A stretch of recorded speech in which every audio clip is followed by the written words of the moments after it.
ভিতরের নামাজ পড়ার নিয়ম কি এবং না পড়লে গুনাহ হবে নাকি?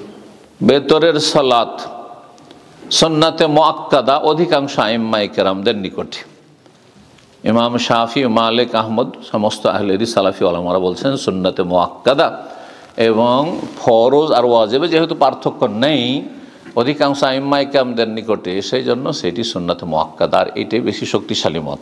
কিন্তু বেতর যে ছেড়ে দিবে সে ভালো মানুষ নয়।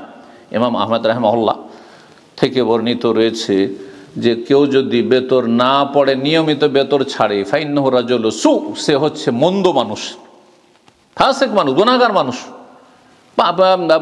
মন্দ খারাপ মানুষ। তোরাদ্দু শাহাদাতুহু, নিয়মিত বেতর ত্যাগকারী যদি বেতর পড়েই না তাহলে তার সাক্ষী নেওয়া যাবে না, তার সাক্ষী ইসলামী আদালতে গ্রহণযোগ্য না, তার মানে সে ফাসিক হয়ে যাবে, গুনাহগার হয়ে যাবে।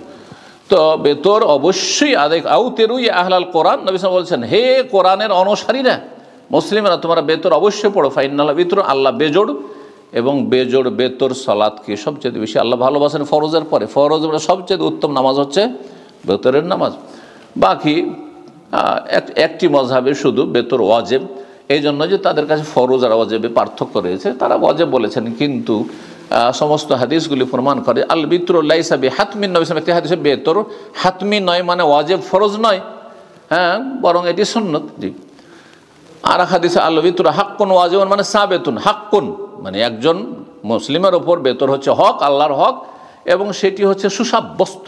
যেখানে তো ফিকহি মাসলায় বেতর ওয়াজিব ফরজ নয়, বরং বেতর হচ্ছে একটি সুন্নাত মুআক্কাদা, যেটি ছাড়া ভালো লক্ষণ নয়।